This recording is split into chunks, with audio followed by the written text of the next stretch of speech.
24-25ನೇ ಸಾಲಿನ ನೀರಿನ ಕಂದಾಯ ಮತ್ತು ಬಾಕಿ ಕರ ವಸೂಲಾತಿ ಮಾಡಲು ನಗರದ ನೀರು ಸರಬರಾಜು ಮತ್ತು ಒಳಚರಂಡಿ ಮಂಡಳಿ ನಿರ್ವಹಣಾ ವಿಭಾಗ ಮತ್ತು ಉಪವಿಭಾಗದ ವತಿಯಿಂದ ಫೆಬ್ರವರಿ 23ರ ಭಾನುವಾರದಂದು ವಿಶೇಷ ವಸೂಲಾತಿ ಕೌಂಟರ್ಗಳನ್ನು ತೆರೆಯಲಾಗಿದೆ. ನೀರಿನ ಕಂದಾಯ ಮತ್ತು ಬಾಕಿ ಕರ ವಸೂಲಿಗಾಗಿ ನಗರದ ನೀರು ಸರಬರಾಜು ಮತ್ತು ಒಳಚರಂಡಿ ಮಂಡಳಿಯ ಬಾಪೂಜಿ ನಗರ ಮುಖ್ಯ ರಸ್ತೆ, ರಾಮ ಮಂದಿರ ಹತ್ತಿರದಲ್ಲಿರುವ ಅಂಬೇಡ್ಕರ್ ಪಾರ್ಕ್ ಹತ್ತಿರ, ಟಿಪ್ಪು ನಗರ ಅಲ್ ಹಬೀಬ್ ಶಾಲೆ ಹತ್ತಿರ, ವಿನೋಬನಗರ ಪೊಲೀಸ್ ಠಾಣೆ ಎದುರು, ಪೊಲೀಸ್ ಚೌಕಿ, ರಾಮಣ್ಣ ಶೆಟ್ಟಿ ಪಾರ್ಕ್ ಹತ್ತಿರ, ಗಾಂಧಿ ಬಜಾರ್, ಸೋಮಿನಕೊಪ್ಪ ಮುಖ್ಯ ರಸ್ತೆ, ಪಂಚಮುಖಿ ಆಂಜನೇಯ ಸ್ವಾಮಿ ದೇವಸ್ಥಾನದ ಹತ್ತಿರ ವಸೂಲಾತಿ ಕೌಂಟರ್ ತೆರೆದಿದ್ದು, ನೀರಿನ ಕಂದಾಯವನ್ನು ಪಾವತಿಸದೇ ಇದ್ದಲ್ಲಿ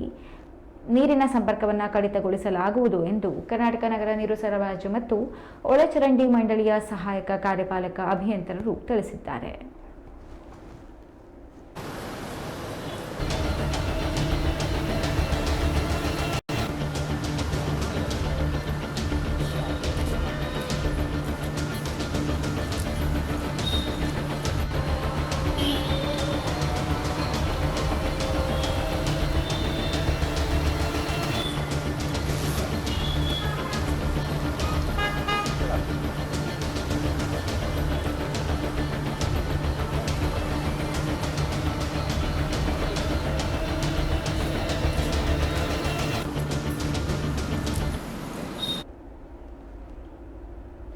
ಇದೀಗ ಕೊನೆಯಲ್ಲಿ ಮತ್ತೊಮ್ಮೆ ಹೆಡ್ಲೈನ್ಸ್.